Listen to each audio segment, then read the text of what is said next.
In the swirl of disco lights, gas lines, and Tupperware parties, the 1970s was a decade of change, and nowhere was that more evident than at the dinner table. Tonight, I'm honoring the home cooks who, armed with casseroles and canned soup, turned tight budgets and long days into meals that fed the body and the spirit. Beef stroganoff. There was a time when a steaming plate of beef stroganoff wasn't just a meal, it was a weeknight event. In the 1970s, this creamy, comforting dish had a seat at the dinner table across America, bubbling on stovetops in avocado green kitchens and ladled generously over egg noodles. It sounded foreign and fancy, stroganoff, but in practice, it was about as down-to-earth as dinner could get. It was a clever blend of old-world tradition and modern-day convenience, and it made families feel like they were eating something special, even on a Tuesday. Though beef stroganoff has its roots in 19th century Russia, the 1970s version was unapologetically American. Instead of delicate filet mignon and reductions, it was often made with ground beef or thin strips of sirloin, browned up quickly in a pan. The sauce, rich, velvety, and tangy, was the star of the show. While traditional recipes called for sour cream and fresh mushrooms, the 70s shortcut often leaned on a can of cream of mushroom soup and maybe a dash of Worcestershire sauce for zip. The result was a silky, savory coating that clung to every noodle with comforting precision. This was the kind of dish that made you feel grown up as a kid. It looked fancier than most casseroles, smelled like something out of a restaurant, and tasted like the kind of dinner that brought everyone to the table without having to call twice. Parents loved it because it was quick and inexpensive, and kids loved it because it was warm, mild, and loaded with flavor. You'd typically find it served over wide egg noodles, but some families spooned it over white rice, mashed potatoes, or even toast when times were lean. It was versatile, filling, and endlessly forgiving, a true hallmark of 1970s home cooking. Today, beef stroganoff has drifted to the back of recipe boxes and faded from modern menus, but one bite is all it takes to remember why it mattered. It was more than a meal. It was a symbol of creativity, thrift, and love served hot in a Corningware dish. Dust it off, fire up the skillet, and bring this creamy classic back to life. Chicken a la king. Before quick dinner meant drive-through bags and microwave burritos, there was chicken a la king, a creamy, savory classic that made any weeknight meal feel just a little bit fancier. In the 1970s, this dish was a regular star on family menus, especially for those who needed to stretch a leftover roast chicken into something new and comforting. With its rich sauce, soft chunks of meat, and colorful flecks of peas and pimentos, chicken a la king didn't just fill the plate, it made dinner feel special. The recipe had an air of elegance, but the preparation was pure practicality. Most home cooks in the 70s took a few shortcuts: cream of chicken soup instead of a roux, canned mushrooms,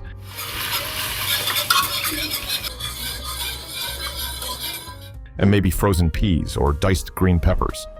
The sauce came together quickly, just a skillet, a splash of milk, and a few stirs until everything thickened into that golden, velvety texture. Then in went the shredded or cubed chicken, ready to soak up all that creamy goodness. Traditionally served over rice, toast points, or even puff pastry shells when the occasion called for a touch of drama, chicken a la king adapted easily to what was on hand. Biscuits? Perfect. Noodles? Go for it. It was a dinner built for flexibility and made for sharing. And the name, a la king, made it sound like you were dining at a fancy hotel, even if you were sitting under a popcorn ceiling with a paper napkin tucked into your collar. This was the kind of dish that could show up at a baby shower or a Tuesday night dinner without missing a beat. It was mild enough for picky eaters, but satisfying enough for grown-ups who wanted something warm and filling after a long day. And with chicken prices being friendly to the family budget, it was an easy decision to keep this one in regular rotation. Today, chicken a la king is rarely seen on modern menus, but its legacy remains, creamy, comforting, and rich with mid-century charm. It's a dish that remembers when dinner didn't have to be fancy to feel like something worth celebrating. So grab a can of soup, a bag of frozen peas, and make a little magic, just like they did back then. Swanson TV dinners. There was something undeniably thrilling about peeling back the foil on a Swanson TV dinner and seeing those neat little compartments of food, each nestled in its own aluminum tray, like tiny promises of a complete meal. In the 1970s, this wasn't just dinner, it was modern living. The TV dinner turned mealtime into an event you could enjoy on your own schedule, in front of your favorite show, with zero pots to scrub afterward. It was convenience wrapped in foil and frozen in time. Swanson had introduced the TV dinner in the 1950s, but it truly became a cultural mainstay by the 1970s. The options had grown beyond just turkey and dressing. There were Salisbury steaks with mashed potatoes and peas, fried chicken with cornbread stuffing, and even fish dinners with lemony rice pilaf. Each tray came with the promise of a hot, hearty meal, just heat and eat. And while the microwave was still a luxury in some homes, most families baked theirs in the oven, the aroma of seasoned gravy slowly wafting through the kitchen as the aluminum edges turned golden. For kids, it was like getting your own personal restaurant meal. For parents, it was a break. No need to cook, wash pans, or even argue over who got the bigger portion. These dinners were portioned, predictable, and wonderfully simple. They represented freedom, especially for working moms who juggled full-time jobs and full dinner tables. The rise of the TV dinner also marked a shift in how families ate. Instead of gathering around the table, more and more people were eating in the living room, trays balanced on laps, eyes fixed on the Brady Bunch or MASH. It wasn't just food, it was a lifestyle change. Sure, the peas were mushy, and the dessert sometimes had that mysterious gummy texture, but no one cared. It was hot, it was easy, and it felt new. Swanson TV dinners were about more than what was in the tray. They were a symbol of progress, independence, and a little luxury in a hectic world. Today, they're mostly a nostalgic novelty. But back then, they were the future, and the future came with gravy. Tuna casserole. If there was one dish that could turn a can of tuna into a family-sized meal with leftovers to spare, it was the ever-faithful tuna casserole. In the 1970s, this creamy, crunchy-topped classic was a weeknight warrior, bubbling away in ovens from coast to coast. It didn't try to be fancy. It was practical, comforting, and endlessly adaptable. And for many families, it was the very definition of a hot meal made with love and a shoestring budget. Tuna casserole was born of necessity and sustained by convenience. It brought together a handful of pantry staples: canned tuna, a can of cream of mushroom soup, cooked noodles, and often a handful of frozen peas or corn. Everything got mixed in one big bowl, then poured into a casserole dish and topped with something crunchy, usually breadcrumbs, crushed potato chips, or cornflakes. And more cheese. That golden topping wasn't just for texture, it was a little piece of magic, turning a simple mix of ingredients into a dish that crackled and comforted with every bite. The beauty of tuna casserole was how easy it was to make. You didn't need to measure too carefully or follow any strict rules. If you had an extra can of soup or a little shredded cheese in the fridge, it went in. Some folks stirred in a splash of milk or a spoonful of mayo to make it extra creamy. Others added chopped onions or pimentos for a bit of color and flair. No two tuna casseroles were exactly alike, but they all shared that warm, baked goodness that filled up plates and brought families together. In the 70s, this dish was a lifesaver. It fed a lot of mouths for not a lot of money, and it could be thrown together in under an hour. No fuss, no frills. Leftovers reheated well, and somehow the flavors deepened overnight, making the next day lunch just as satisfying. Though it's faded from today's foodie spotlight, tuna casserole still deserves a nod for all the quiet, reliable dinners it provided. It was never about being trendy, it was about being there. Creamy, cozy, and crunchy on top. It's a casserole worth remembering, and maybe even reviving. Meatloaf and mashed potatoes. Few dinners say home like a thick slice of meatloaf beside a generous helping of buttery mashed potatoes. In the 1970s, this was more than just a meal. It was a ritual, often baked on Sundays or served as a midweek classic that brought everyone to the table, no questions asked. Meatloaf was the great equalizer of American dinners, cheap, filling, and packed with comfort in every bite. At its core, 70s meatloaf was all about stretching a pound or two of ground beef into a full family meal. The base was simple: ground beef mixed with breadcrumbs or oats, eggs, onions, and a splash of milk or tomato sauce to keep things moist. It was seasoned just enough to bring out its savory character without overpowering. And, of course, no meatloaf from this era was complete without its signature topping: a thick glaze of ketchup, sometimes mixed with a little brown sugar or mustard, baked into a sticky, caramelized crown. Shaped into a loaf and baked low and slow, the dish filled the kitchen with a rich, mouth-watering aroma. Some families added extras, like shredded carrots or diced green peppers, to sneak in veggies, while others stuck to the no-nonsense original. No matter the variation, meatloaf was dependable. It's sliced clean, served hot or cold, and made for one heck of a sandwich the next day. And then there were the mashed potatoes, fluffy, creamy, and ready to soak up every last drop of meatloaf juices. Whether made from scratch or with a scoop from the instant potato box, which was gaining popularity at the time, they were the required partner to this hearty entree. Add a ladle of brown gravy, and you had a plate that felt like a reward after a long day.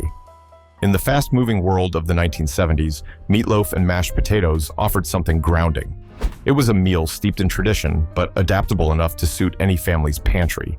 Though it may not show up on trendy menus today, it remains a timeless comfort, proof that the simplest meals often leave the deepest impressions. One bite, and you're back in your childhood kitchen, watching steam rise from your plate and feeling like all is right in the world. Salisbury steak with gravy.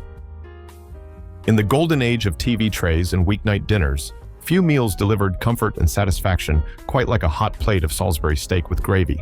In the 1970s, this dish was a fixture in American households, a hearty, no-nonsense meal that made ground beef feel like a step above its humble beginnings. It wasn't just dinner. It was a cozy, brown gravy-covered tradition that filled stomachs and warmed hearts. Salisbury steak wasn't steak in the traditional sense. It was more like a hamburger patty dressed up for Sunday supper, made from ground beef mixed with breadcrumbs, egg, onion, and a dash of Worcestershire sauce. The patties were shaped into oval steaks and pan-fried to a crispy brown before being smothered in rich, savory brown gravy. The gravy, often made from a packet or a can in typical 70s fashion, got a boost from sautéed onions and sometimes mushrooms, adding a little depth and texture to the sauce. The whole dish was cooked right on the stovetop or in a casserole dish, letting the patties simmer in the gravy until they were tender and infused with flavor. Served with mashed potatoes, buttered noodles, or even white bread to mop up the sauce, Salisbury steak was one of those meals that felt like it belonged in a diner or cafeteria, but was even better made at home. In many homes, it also arrived by way of the freezer. Swanson's Salisbury steak TV dinner was a bestseller, offering the full experience in a foil tray with mashed potatoes and peas nestled neatly beside the beefy centerpiece. Whether homemade or heated from the box, Salisbury steak had one mission: to deliver a filling, comforting meal without the fuss. Kids loved it because it was simple and familiar. Adults loved it because it was affordable, easy to make, and rich enough to feel like more than just ground beef. It was a dish born out of thrift and ingenuity, and it stuck around because it worked. Though it's been pushed aside by trendier fare, Salisbury steak remains a nostalgic powerhouse, a dish that remembers when gravy was king and dinner was something to be looked forward to. Chopped beef on toast. Sometimes the simplest meals are the ones that stick with you the longest, and chopped beef on toast is a perfect example. This dish was a favorite in many households during the 1970s, offering a combination of hearty beef, rich gravy, and crunchy toast that filled the stomach and comforted the soul. It wasn't fancy, it wasn't elaborate, but it was always satisfying. For busy families looking for an easy meal to throw together on a weekday, chopped beef on toast was the answer. The concept behind chopped beef on toast is straightforward. You take some ground beef, sauté it with onions, season it well, and then smother it in a thick, savory gravy. This beef mixture would then be served over toasted bread, turning a few simple ingredients into a meal that felt complete and filling. The beef itself was often ground chuck or another inexpensive cut, and the gravy was usually made from beef broth, a little flour to thicken it, and seasonings like garlic and pepper. A sprinkle of parsley or a dash of Worcestershire sauce might have been added for flavor, but the goal was always the same: comfort in a bowl. What made chopped beef on toast such a popular choice during the 70s was its accessibility and ease of preparation. It didn't require hours of cooking, and the ingredients were often things that families already had on hand. Ground beef was affordable, and the bread didn't have to be fancy, just a few slices of hearty white or whole wheat bread. The beauty of the dish was in how it elevated those humble ingredients, turning them into something warm and filling that could feed a family without much fuss. As with many dishes of this era, chopped beef on toast also represented the growing reliance on convenience foods. For example, some families might have swapped homemade gravy for a can of cream of mushroom soup, making the dish even quicker to prepare. This was the golden age of canned soups, after all, and they were a lifesaver for anyone short on time. However, even with these shortcuts, the dish retained its essence as a comforting, hearty meal. For many, chopped beef on toast was a simple dinner, but it was also a reminder of the kind of home-cooked meals that brought families together. It wasn't about fancy ingredients or complicated techniques. It was about using what you had to create something that filled the house with warmth and satisfied the entire family. And really, that's what made it so memorable. In today's world, where meals are often faster, fancier, or more gourmet, there's still something truly special about the down-to-earth goodness of chopped beef on toast. It's a classic that continues to offer comfort, just like it did in the 1970s. So why not give it a try? It might just remind you of those simple, satisfying dinners from years ago. Chicken cacciatore. When it comes to Italian-American comfort food, few dishes embody the warmth and heartiness of a good home-cooked meal like chicken cacciatore. This dish, which translates to hunter's chicken in Italian, has its roots in the rustic kitchens of Italy, where it was traditionally made by hunters with whatever fresh ingredients they had on hand, typically chicken, tomatoes, onions, garlic, and herbs. By the time it made its way into American kitchens in the 1970s, it had become a beloved dinner that was not only packed with flavor, but also quick and easy to prepare, making it perfect for busy families. Chicken cacciatore in the 70s was a dish that brought a taste of Italy to the dinner table without the need for any culinary expertise. This one-pot meal was a simple yet flavorful mix of tender chicken, sautéed onions, bell peppers, garlic, and tomatoes, all simmered together in a savory sauce. The classic version called for bone-in chicken pieces, like thighs or drumsticks, which were simmered in the sauce until they were fall off the bone tender. The sauce itself was a rich blend of tomatoes, sometimes accented with a splash of red wine or a few olives, and always seasoned with fresh herbs like basil or oregano. While the dish's Italian origins were important, by the 70s it had been made more accessible to American cooks, many of whom opted for shortcuts. Some recipes used canned tomatoes and pre-sliced mushrooms, while others swapped out fresh herbs for dried ones. Even so, the essence of chicken cacciatore remained unchanged, a delicious aromatic sauce that clung to the chicken and made for a comforting, satisfying meal. The dish was incredibly versatile too, though traditionally served over pasta, rice, or even polenta. It wasn't uncommon for families in the 70s to serve chicken cacciatore with mashed potatoes or even bread for sopping up that rich, tomato-based sauce. The beauty of the dish was in its simplicity. Just a few ingredients, all simmered together to create something far greater than the sum of its parts. Chicken cacciatore was also an ideal choice for the busy American household of the 70s. It could be prepped ahead of time and left to simmer on the stove or in the oven, filling the house with its delicious aromas. For busy parents, it was the perfect solution to the age-old question of what's for dinner. It was a meal that didn't require much effort, but felt like a feast. It fed the family, warmed the soul, and tasted like a hug from Nonna. Today, chicken cacciatore remains a beloved classic in many kitchens. Its humble origins and effortless charm make it an enduring favorite. So whether you're looking to add a bit of Italian flair to your dinner or just craving something that feels like home, chicken cacciatore is a timeless dish that never goes out of style. Pork chops with applesauce. In the golden glow of 1970s kitchens, where linoleum floors squeaked under socked feet and avocado green appliances ruled the room, few meals were as iconic as pork chops with applesauce. It was a pairing that just made sense. The savory, lightly seasoned meat met its match in the sweet, spiced tang of warm applesauce. It wasn't flashy or fussy, but it was comforting, deeply satisfying, and undeniably a product of its time. Pork chops had long been a staple of the American dinner table, but in the 70s, they hit their stride as a versatile and affordable option for feeding the whole family.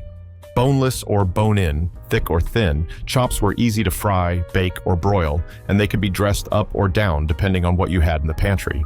Some home cooks seasoned them simply with salt and pepper and let the natural flavor of the meat shine, while others breaded them or marinated them in Worcestershire, soy sauce, or even a bit of ketchup for extra punch. But the real magic happened when those golden brown chops were served alongside a scoop of applesauce. The pairing was more than just tradition, it was chemistry. The sweet, slightly tart applesauce played beautifully off the richness of the pork, cutting through the fat and adding a bright contrast to each bite. For kids, it made pork chops fun. For adults, it was a nostalgic nod to a simpler style of cooking, one that didn't need bells and whistles to deliver flavor. In the 1970s, store-bought applesauce was common and came in large jars with metal lids that clicked reassuringly when opened. Some families made their own, simmering peeled apples with a bit of cinnamon and sugar until they softened into a rustic mash. Whether homemade or from a jar, applesauce was a staple in many fridges, always ready to turn plain pork chops into a balanced meal. Pork chops with applesauce were often accompanied by mashed potatoes, buttered noodles, or even canned green beans, the kind with the squeaky bite that somehow made the plate feel complete. It was a dinner you could throw together in under an hour, with minimal cleanup and maximum satisfaction. And let's be honest, there was something downright cozy about those beige and golden plates coming out of the kitchen, hot and ready for a family that had been running around all day. Today, in a world of brines and sous vide methods, pork chops with applesauce might seem old-fashioned. But back then, it was just good eating, simple, flavorful, and designed to bring everyone to the table. So if you're feeling nostalgic or just hungry, grab a pack of chops and a jar of applesauce and bring this classic 70s dinner back to life. Baked ziti with cottage cheese. Before ricotta took over as the creamy king of baked pasta dishes, there was a time in the 1970s when cottage cheese reigned supreme, particularly in the comforting, budget-friendly casserole known as baked ziti. It wasn't a dish rooted in fine Italian tradition, but rather a charming, all-American twist on baked pasta that prioritized practicality and pantry staples. And let's be honest, there's a certain magic in a bubbly, browned casserole dish filled with cheesy, saucy pasta that just begs to be served up with a big spoon. Baked ziti was the answer to the eternal 1970s dinner dilemma: how to feed a whole family, fill bellies, and stretch ingredients without sacrificing flavor. The solution? A one-dish wonder layered with pasta, tomato sauce, and yes, cottage cheese. In an era before every grocery store carried specialty cheeses, cottage cheese was the accessible, affordable stand-in for ricotta. Its creamy texture and mild flavor blended beautifully into the dish, especially when mixed with shredded mozzarella and a sprinkle of Parmesan on top for that iconic golden crust. The preparation was blissfully simple, which made it a weeknight hero. Ziti pasta, though elbow macaroni or penne worked just as well, was cooked until al dente and tossed with marinara sauce. Most families used store-bought spaghetti sauce, often jazzed up with a few shakes of Italian seasoning or garlic powder to give it that homemade flair. Some home cooks added browned ground beef or sausage for extra heft, turning the dish into a full-blown meat lover's feast, while others kept it meatless for budget or tradition. Then came the layering: a scoop of sauced pasta, a spread of cottage cheese, a layer of shredded mozzarella, repeated until the dish was full, and then topped with a generous helping of cheese for good measure. Baked until bubbly and golden on top, it filled the kitchen with that unmistakable aroma of bubbling tomato sauce and melted cheese, a siren song that pulled everyone toward the dinner table. Baked ziti with cottage cheese may not have the cachet of its more glamorous counterparts, but in the 1970s, it was a celebration of comfort, economy, and family. It was the kind of meal that got scraped clean from the casserole dish and reappeared on the table week after week without complaint. Leftovers were rare, and when they did exist, they were even better the next day. If you've never tried this humble version of baked ziti, give it a shot. It's a delicious time capsule from a decade that knew how to make the most of every ingredient. And who knows, cottage cheese might just surprise you. Hamburger helper, beef noodle edition. If the 1970s had a culinary mascot for busy families, it might just be a smiling cartoon glove. Hamburger helper wasn't just a boxed dinner, it was a full-blown movement. A mealtime miracle in a red box. It promised dinner on the table in under 30 minutes with just 1 pound of ground beef and 1 pan to wash. For a generation, navigating economic uncertainty, dual-income households, and a growing appetite for convenience, Hamburger helper was a lifesaver. And the beef noodle edition? That was the crown jewel. Introduced in 1971, Hamburger helper hit store shelves at just the right time. Inflation was climbing, food budgets were tight, and home cooks needed options that were fast, frugal, and filling. The beef noodle flavor was especially beloved. It combined the savory appeal of ground beef with tender egg noodles in a thick brown gravy that resembled something close to a homemade stroganoff. It wasn't fancy, but it hit the spot in all the right ways. The appeal wasn't just the flavor, it was the system. One box included pasta and a dry seasoning packet. You browned a pound of ground beef, dumped in the noodles, added water or milk depending on the version, and stirred until the whole thing thickened into a bubbling pot of dinner. No chopping, no measuring spices, no scouring pans. It was dinner alchemy, and it worked like a charm. For kids, it was the taste of home. Warm, hearty, and served in generous scoops, for parents, it was peace of mind. A low-cost, low-stress solution that meant fewer hours in the kitchen and more time around the dinner table or in front of the TV, depending on the night. It wasn't uncommon to see it jazzed up with a handful of frozen peas or a sprinkle of shredded cheese, but most folks just followed the back-of-the-box instructions, and that was just fine. Critics might scoff at its reliance on processed ingredients, but in the 70s, that was part of the appeal. Convenience didn't carry the same stigma it sometimes does today. It was modern, efficient, and surprisingly delicious. And in many ways, Hamburger Helper captured the spirit of the times, resourceful, time-conscious, and proudly unpretentious. Today, you might find fancier versions of skillet meals, but none have the same nostalgic pull as that original beef noodle helper. One bite, and you're back at the kitchen table with shag carpet underfoot, a rotary phone on the wall, and a casserole dish of something warm and welcoming waiting to be served. Sometimes, all it takes is a box, a pound of ground beef, and a little helper to bring dinner and memories back to life. Liver and onions. Now here's a dish that divided dinner tables in the 1970s like few others. Liver and onions. You either loved it or you learned to hide it under your napkin. But regardless of where you stood, one thing's for sure, this was a staple in countless kitchens, especially in homes that took pride in using every part of the animal and stretching a dollar as far as it would go.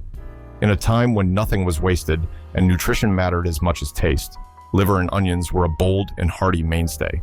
Beef liver, while not glamorous, was an economical powerhouse. It was cheap, readily available at every butcher counter, and packed with iron and vitamins, something many housewives in the 70s took seriously when planning meals for growing kids and working parents. It was the kind of dish that had old-world roots, handed down from Depression-era cooks and immigrant families who knew how to turn humble cuts into something flavorful and satisfying. The preparation was straightforward, but required a little know-how. First, the liver had to be sliced thinly and soaked, often in milk, for a few hours to tame its strong, minerally taste. Meanwhile, onions were sliced and slowly sautéed in butter or bacon grease until they turned soft, golden, and sweet. Once the liver was dredged in seasoned flour and quickly pan-fried, it was joined by the onions in a skillet of sizzling, savory aroma. The contrast was everything. The iron-rich liver and the caramelized onions worked together like melody and harmony, one bold, the other sweet. For some, liver and onions were a nostalgic taste of their grandmother's kitchen, where heavy cast-iron skillets did all the talking, and dinner was served with a stern eye on the food pyramid. For others, it was a weekly ordeal, a meal that felt more medicinal than delicious. But love it or hate it, liver and onions were part of the 1970s dinner landscape. A dish that spoke of thrift, tradition, and the belief that good food didn't have to be expensive. Often served with mashed potatoes or buttered rice, and perhaps a side of canned green beans, liver and onions were the kind of meal that didn't pretend to be fancy. It was functional, flavorful, and frugal. A trifecta that defined many meals of the decade. And while liver may have fallen out of fashion in recent years, there's something noble in its simplicity. Dust off the old skillet, give the onions time to caramelize, and you might just find yourself rediscovering a dish that once fed generations with heart and purpose. Stuffed green peppers. In the 1970s, when dinner needed to be both frugal and filling, stuffed green peppers stood tall. Literally, these vibrant little towers of flavor were a dinner table regular in homes that valued hearty meals made from pantry staples.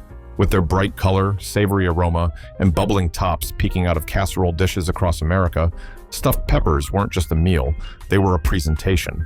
At their heart, stuffed green peppers were a humble, resourceful dish. This was the golden age of ground beef and rice, and this recipe found a clever way to combine the two. The classic version used large green bell peppers, hollowed out and gently blanched to soften them up just enough to cradle the savory filling inside.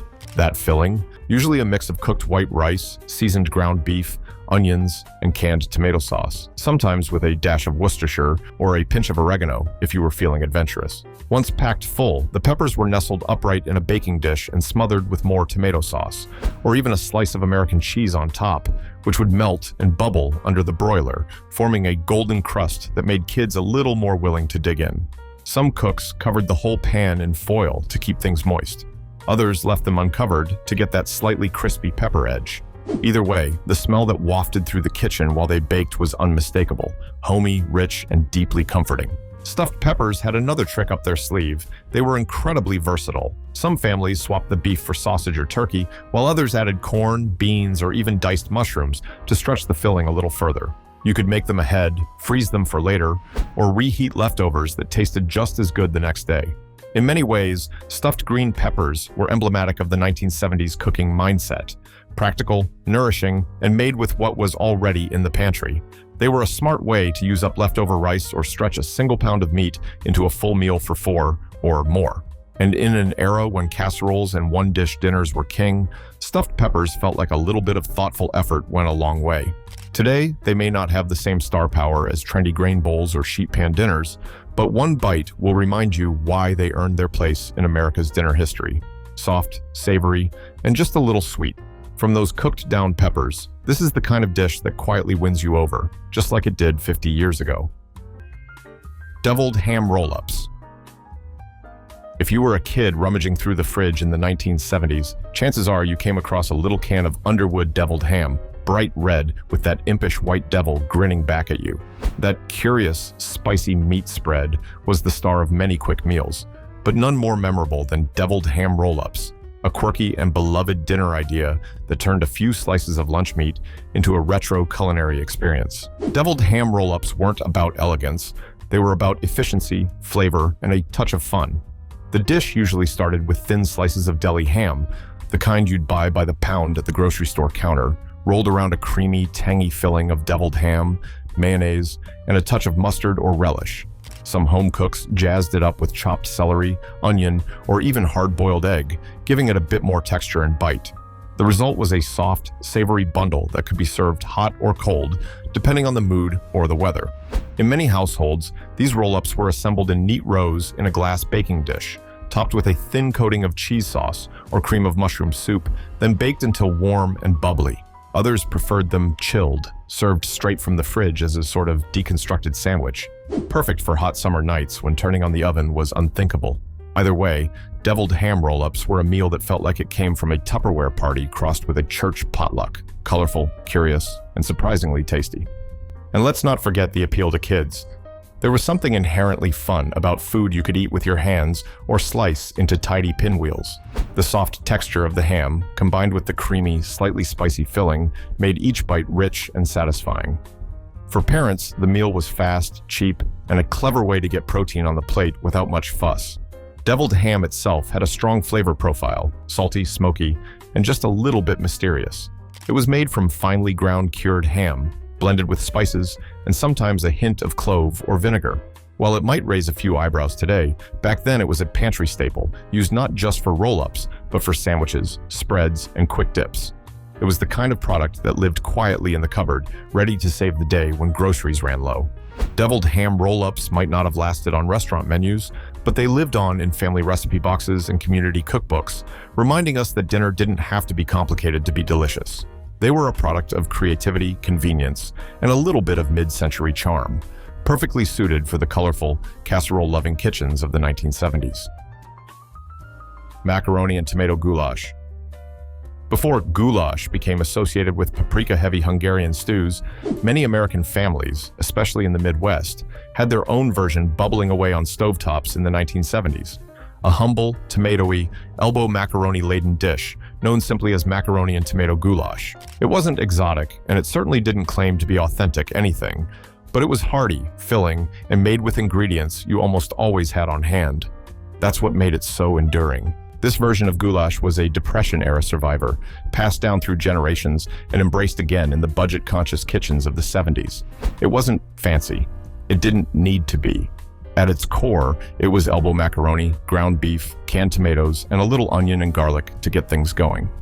The ingredients were browned, boiled, and stewed together in one pot, turning into a dish that tasted far better than it had any right to, given how little it cost to make. The macaroni was cooked just until tender, none of that al dente business here. The ground beef, often the less expensive 70-30 blend, was browned with chopped onions until fragrant and juicy. Then came the tomatoes, canned, diced, crushed, or even whole tomatoes, broken up with a wooden spoon. Some cooks added a squirt of ketchup or tomato paste for sweetness and body, while others stirred in a dash of Worcestershire sauce or chili powder to jazz things up. But the soul of the dish remained the same, warm, saucy, and reliably delicious. In 1970s kitchens, macaroni and tomato goulash was weeknight gold. It could be made in under 30 minutes, doubled to feed a crowd, and reheated beautifully. You could stretch it further with more pasta or toss in some kidney beans or corn. It welcomed variations with open arms. Whatever was in the fridge or pantry could find its way into the pot. It was dinner for the practical and the proud. What really made it special, though, was the way it brought families together. Ladled into mismatched bowls and served with a side of white bread and margarine, it was the kind of meal that fed both the body and the soul. It wasn't trying to impress anyone, but it always left you feeling full and cared for. Today, you might call it American chop suey or slumgullion, but in the 1970s, it was simply goulash, a stovetop staple that made the most of every ingredient and reminded you that dinner didn't have to be fancy to be good. One bite, and you're back at the kitchen table, a glass of milk by your side, the evening news humming in the background. Creamed chipped beef on toast. If ever there were a dish that embodied the no-nonsense practicality of 1970s cooking, it was cream chipped beef on toast. Affectionately, and sometimes irreverently, known as SOS in military circles. Born out of wartime rations and embraced by thrifty home cooks, this salty, creamy concoction found a second life in post-war American kitchens and held its own well into the 70s. It was warm, it was easy, and it made a little bit of meat go a very long way. The star of this dish was dried beef, the kind that came vacuum-sealed in glass jars or paper packets, tightly curled into thin, salty ribbons. It wasn't luxurious, but it was shelf-stable, affordable, and packed with flavor. You'd start by slicing or tearing the beef into smaller pieces, soaking them in water or milk for a bit to cut the salt, and then folding them into a rich white sauce made from butter, flour, and whole milk. The result was a thick, creamy gravy flecked with bits of beef that practically begged to be ladled over toast. And that toast? It was usually plain white sandwich bread, toasted to just the right degree of crunch. Not too hard, not too soft, just enough to hold up under the weight of the sauce without getting soggy too quickly. The contrast of textures, the crisp toast, and the velvety cream sauce was part of what made the dish so satisfying. It was often served for breakfast, just as much as dinner, a testament to its versatility and comforting appeal. In the 1970s, this was a meal that showed up on many a table, especially in households trying to stretch the grocery budget. It used simple ingredients that were already on hand, didn't take more than 15 minutes to pull together, and left everyone feeling full. You could spice it up with a little black pepper or nutmeg, or even add peas or chopped boiled eggs to bulk it up. But most folks kept it simple, because that's how it worked best. Cream-chipped beef wasn't flashy. It wasn't the kind of dish you'd serve to impress dinner guests, but it had heart, and it had history. It was a meal that came from a place of resourcefulness, born in mess halls and military camps, and lovingly adapted by home cooks into something warm and familiar. So, if you're craving a bite of honest-to-goodness comfort food with a story behind it, dust off the old skillet and make yourself a plate of cream-chipped beef on toast. It's salty, creamy, and wonderfully nostalgic. A true taste of the 1970s dinner table. Chicken divan. Creamy, cheesy, and just a little bit elegant, chicken divan was the kind of casserole that made you feel like you were eating something fancy, even if it came from a Pyrex dish on a laminate countertop. In the 1970s, this dish was a darling of dinner parties and weeknight meals alike, offering the perfect blend of convenience and sophistication. It was rich, but not overwhelming, simple, but not boring, and above all, it was dependable.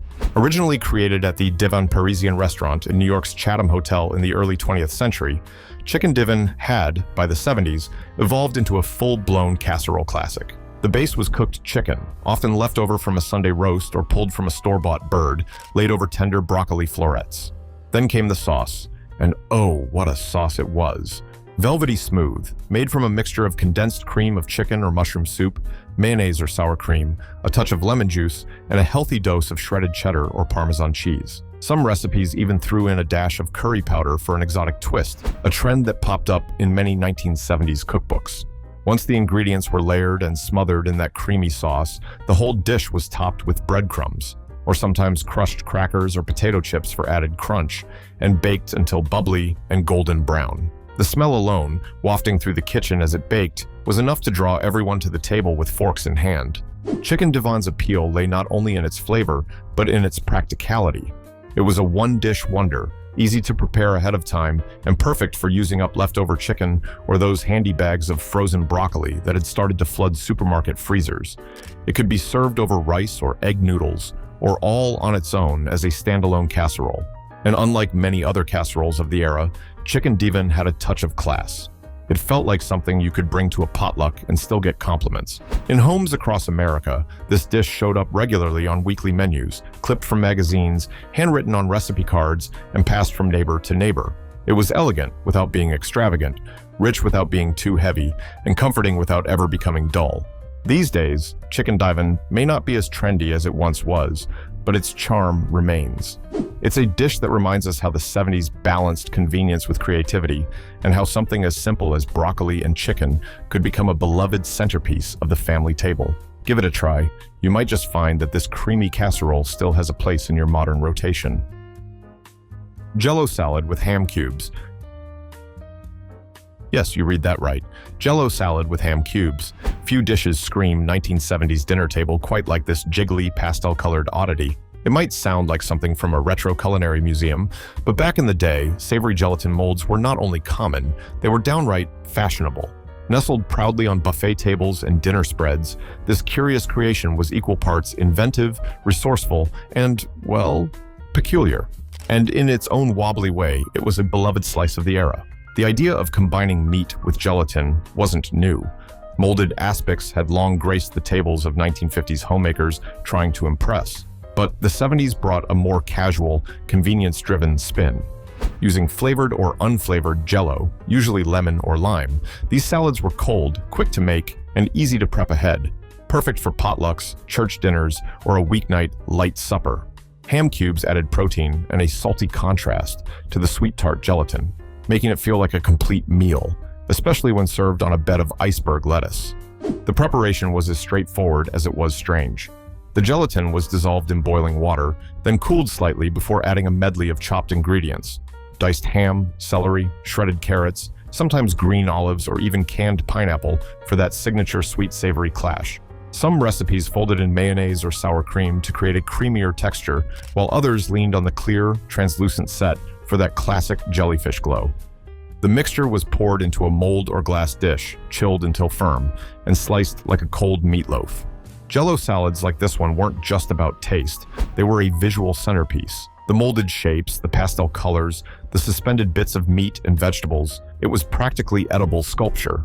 And in a time when presentation mattered just as much as preparation, this dish stood out as something both conversation-starting and strangely comforting. Kids were usually divided, some poked at it with suspicion, others dug in with delight. Adults appreciated the make-ahead ease and the novelty of having something cold and savory ready to serve on hot summer nights. And let's not forget, the 1970s was a time of culinary experimentation, where the boundary between dessert and dinner sometimes blurred in the most unexpected ways. While it's rare to see a Jell-O salad with ham cubes on today's menus, the dish remains a testament to the era's creativity and thrift. It was quirky, kitschy, and unapologetically of its time. So if you're in the mood to recreate a true throwback, dust off that ring mold, open a packet of lemon gelatin, and prepare for a taste of culinary history, one jiggly bite at a time. Turkey tetrazzini. Creamy, comforting, and cunningly designed to use up leftovers, turkey tetrazzini was a beloved fixture of 1970s kitchens, especially in the days following a big holiday feast. If there was leftover turkey, and there always was, this dish was the go-to answer. It was the casserole equivalent of a warm hug, rich with sauce, tangled with pasta, and blanketed in cheese. And like many good things from that era, it came together with a can of soup and a whole lot of love. Named, somewhat dubiously, after the Italian opera singer Luisa Tetrazzini, the dish itself is very much American in character. In its 1970s heyday, it featured chopped cooked turkey tossed with spaghetti, mushrooms, and peas, all bound together with a creamy sauce. Usually made from condensed cream of mushroom or cream of chicken soup, thinned with a bit of milk or broth, and spiked with a dash of sherry or lemon juice, if you had it on hand. The entire mixture was then poured into a buttered casserole dish, topped with breadcrumbs, parmesan, or shredded cheddar, and baked until bubbly and golden. What made a turkey tetrazzini such a dinner table hero in the 70s was its uncanny ability to transform leftovers into something that felt new and indulgent. It was a one-dish wonder that stretched ingredients, used pantry staples, and fed a crowd without fuss. Leftover Thanksgiving turkey found a second life here, but so did chicken or even canned tuna if you needed to improvise. And spaghetti was just the beginning. Some families used egg noodles, rotini, or whatever pasta happened to be in the cupboard. For many home cooks, turkey tetrazzini was a Sunday night special, a way to end the weekend with something satisfying and warm. It filled the house with the unmistakable smell of creamy, cheesy goodness, and the leftovers were nearly as treasured as the original meal. Served with buttered rolls or a simple side salad, it was the kind of dish that brought everyone back to the table, even those who claimed they were tired of turkey. It may have faded from most modern menus, but turkey tetrazzini remains a symbol of resourcefulness and comfort, a creamy casserole that celebrated the leftovers instead of just reheating them. In an age when casseroles reigned supreme and nothing went to waste, it was a shining star. So the next time you've got turkey sitting in the fridge and not a clue what to do with it, go ahead. Channel your inner 70s homemaker and make a bubbling dish of turkey tetrazzini. Your taste buds and your budget will thank you. Spanish rice with ground beef. There was something exotic sounding about Spanish rice in the 1970s, even if the version served in most American homes bore little resemblance to anything you'd find in Spain or Mexico. But that was part of its charm. This dish was a mild-mannered, one-skillet marvel that brought just enough spice to feel adventurous while still fitting comfortably into the family dinner rotation. Toss in some ground beef and you had a full meal, hot, filling, and ready in under an hour. Spanish rice with ground beef was a shining example of 1970s efficiency. A little meat, a little rice, a little sauce, and a whole lot of flavor. The heart of the dish was long-grain white rice, browned lightly in oil, alongside diced onions and bell peppers, before being simmered with canned tomatoes, usually the stewed or diced variety, and seasoned with garlic powder, chili powder, and a pinch of oregano. Add in browned ground beef, and you had a skillet full of savory, tomato-soaked goodness that could feed the whole family on a shoestring. This was the kind of dinner that worked with whatever you had on hand. No bell pepper? Use celery. Out of tomato sauce? Ketchup and water would do in a pinch. Many versions included a handful of corn or peas tossed in toward the end, not for authenticity, but for color and comfort. It was endlessly adaptable, and that made it perfect for the ever-changing contents of a 70s pantry. In homes across the country, Spanish rice with ground beef became a staple, not because it was trendy, but because it was trustworthy. It was a one-pan solution to the eternal question of what to make for dinner when time, money, and energy were all in short supply. It reheated like a dream, traveled well in a Tupperware container, and could even be stuffed into green peppers or rolled into tortillas for a quick second-day transformation. The dish also spoke to the era's fascination with international flavors, toned down, simplified, and made approachable for the American palate. It offered just enough heat to wake up the taste buds, but not enough to scare off the kids. Served with a sprinkle of shredded cheddar cheese or a dollop of sour cream, it felt just indulgent enough for a Friday night, yet humble enough for a Wednesday. Spanish rice with ground beef may not win points for authenticity, but it holds its own as a piece of culinary Americana. A dish that nourished a generation and still has the power to satisfy. One bite, and you're back in a Formica kitchen, with the sound of a spoon scraping the skillet, and the smell of tomato and spice floating through the air. Chicken and rice bake, with cream of mushroom soup. Few dishes in the 1970s captured the spirit of easy, crowd-pleasing comfort food like the chicken and rice bake. It was a casserole that felt like a warm blanket, soft, creamy, and familiar in all the best ways. And at the heart of its magic, that iconic can of cream of mushroom soup. With just a handful of ingredients and almost no hands-on cooking, it was the sort of recipe that graced countless kitchen tables and PTA potlucks, feeding hungry families with a quiet kind of grace. The dish began with bone-in chicken pieces, usually thighs or drumsticks for their tenderness and affordability, laid over a bed of uncooked long-grain rice. Into the baking dish went a mixture of cream of mushroom soup, water, or sometimes chicken broth, and a few seasonings like garlic powder, black pepper, and the ever-popular envelope of dry onion soup mix. The whole thing was covered with foil and slid into the oven to bake low and slow. What emerged an hour later was a bubbling, creamy wonder. Tender chicken with golden skin nestled in perfectly cooked rice, soaked through with savory flavor. In many households, this casserole was a weeknight hero. You could assemble it in 5 minutes flat, let it bake while you caught up on chores or helped with homework, and still feel like you were putting a hot, homemade meal on the table.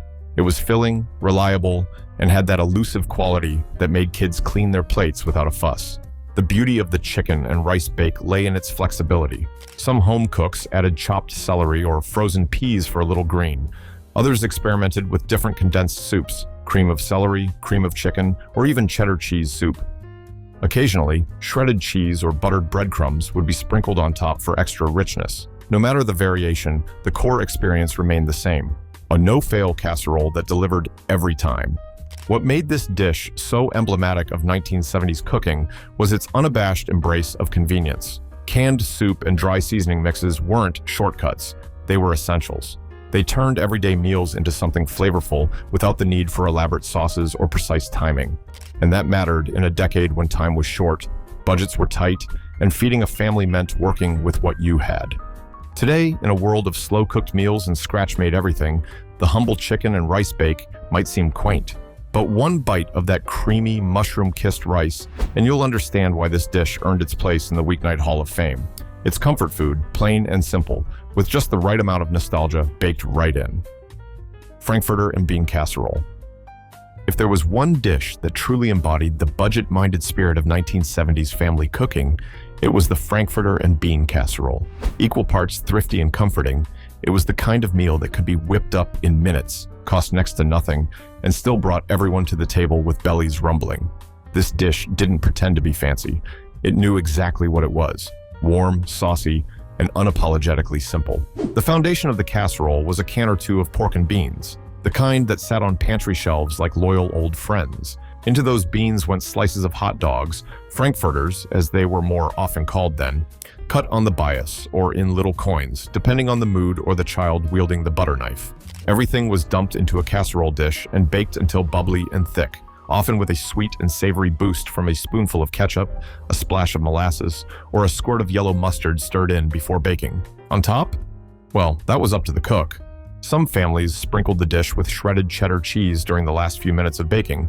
Others added a topping of crushed saltines or buttered breadcrumb, and occasionally it was served unadorned, just piping hot with a hunk of white bread or cornbread on the side to mop up the sauce. Frankfurter and bean casserole was especially popular with kids. It combined the familiar flavor of baked beans with the ever-popular hot dog in a way that felt just naughty enough to be fun. For parents, it was a sigh of relief on a night when time and energy were running low. No prep, no fuss, and almost no cleanup.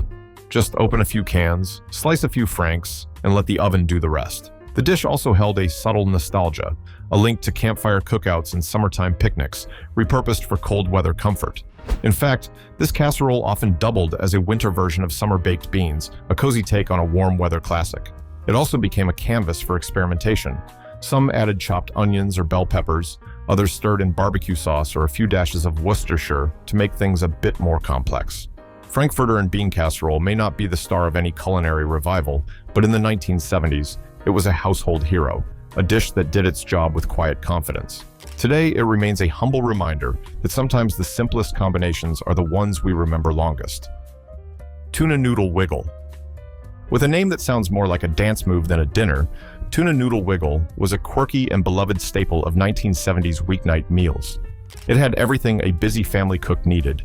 It was cheap, it was fast, and it was made entirely from pantry and fridge staples.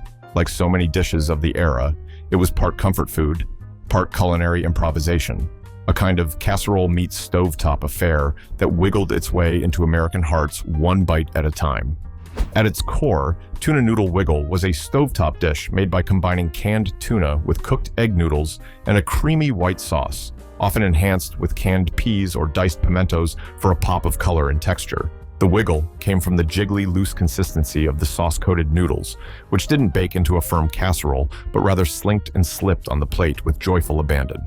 The sauce, typically a simple bechamel made from butter, flour, and milk, was sometimes swapped out for a can of cream of mushroom or cream of celery soup to save time. Into that warm, creamy base went a drained can or two of tuna, usually the kind packed in oil, flaked into large chunks, and a handful of frozen peas, which softened just enough in the sauce to retain their brightness. A little salt, pepper, and perhaps a dash of paprika or mustard powder finished it off. Unlike its baked cousin, tuna noodle casserole, the Wiggle stayed on the stovetop. It was poured over toast, saltine crackers, or plain white rice, depending on what was on hand, and served immediately.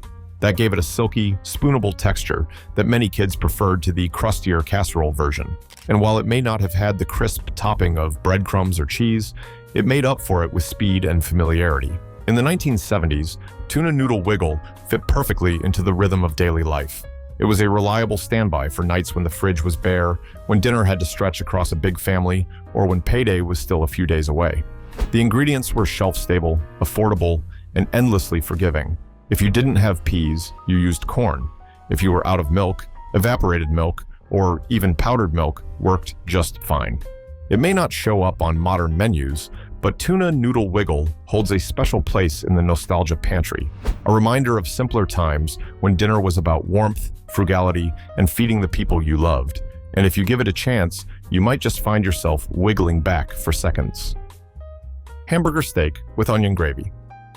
Before gastropubs began stacking gourmet burgers a foot high, there was a humbler, heartier cousin simmering on stovetops across 1970s America: hamburger steak with onion gravy. This wasn't fast food or backyard barbecue, it was a stovetop staple, a frugal, flavorful meal that turned plain ground beef into something deeply satisfying. It was the kind of dinner that filled the house with the smell of sizzling meat and sweet, caramelized onions, and brought the family running to the table before the plates were even filled. Hamburger steak was essentially a large, seasoned ground beef patty, shaped like a steak rather than a burger, and pan-fried to a crisp-edged, juicy finish. What set it apart, though, was the gravy. Rich, savory onion gravy wasn't just a topping, it was a transformation. It turned simple ground beef into a full-blown comfort food classic. And it didn't require any fancy ingredients, just everyday kitchen staples. The patties were usually made from ground beef mixed with breadcrumbs, egg, salt, pepper, and perhaps a dash of Worcestershire sauce or onion powder. After they were browned in a skillet, they were set aside to rest while the real magic happened. Onions, thinly sliced, were sautéed in the leftover fat until golden and tender. Then a bit of flour was sprinkled over the onions to make a roux, followed by beef broth to create a glossy, deeply flavorful gravy. The patties were returned to the pan, covered in the sauce, and allowed to simmer until everything melded together into one bubbling, beefy masterpiece. This dish was often served with mashed potatoes or white rice, anything that could soak up every last drop of that oniony gravy. Some families even reached for buttered toast or egg noodles to mop up the sauce. Add a side of green beans or glazed carrots, and you had yourself a well-rounded meal that felt like a warm hug after a long day. In the 1970s, hamburger steak with onion gravy was a way to serve steak night without the steakhouse price tag. It offered all the satisfaction of meat and potatoes cooking, but with budget-friendly ingredients and little prep. It was the kind of meal that didn't just fill the plate. It filled a place in the home, where thrift and flavor came together in perfect harmony. Today, hamburger steak might be overshadowed by trendier fare, but its charm hasn't gone anywhere.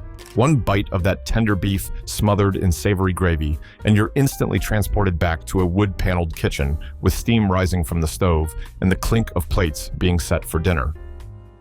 Cheese Dreams. With a name like Cheese Dreams, you might expect a whimsical dessert, but in the 1970s, this dish was all savory delight. A clever cross between a grilled cheese sandwich and an open-faced melt, Cheese Dreams were the ultimate quick-fix dinner or Saturday lunch, especially when the cupboards were running low and hunger was high. Made with just a few ingredients and a broiler, they were crisp, gooey, and endlessly customizable, making them a cozy favorite in kitchens across America. The base of a cheese dream was usually a slice of white bread, soft, square, and often straight from the bag.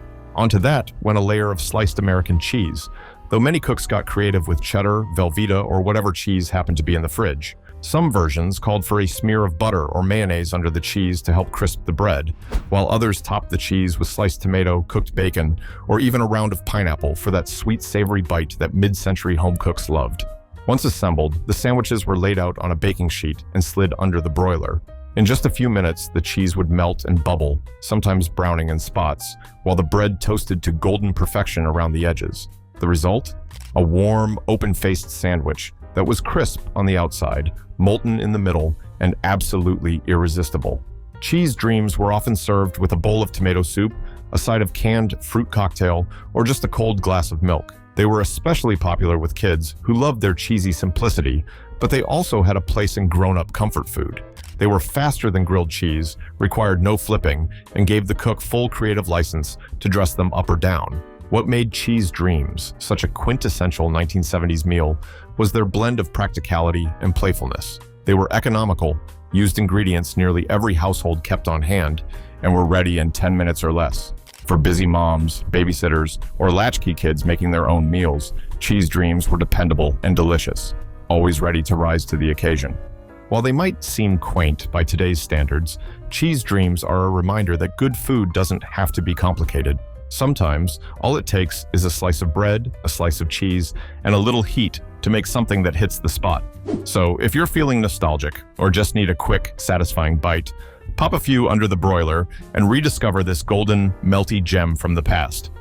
And there you have it, a bubbling, broiled, baked, and braised journey through 25 forgotten dinners from the 1970s that have faded into history. These were the dishes that filled Pyrex casserole dishes, clinked onto chipped dinner plates, and lived proudly in the glow of amber kitchen lighting. They weren't extravagant, but they were resourceful, inventive, and deeply comforting. These meals didn't require artisan ingredients or culinary degrees, just a can opener, a box of something dry, and a little know-how passed down through recipe cards and memory. In the 70s, dinner wasn't about impressing anyone. It was about getting something hot on the table that could stretch a dollar, fill a belly, and bring everyone together, whether it was a sit-down family meal or a TV tray pulled up to the evening news.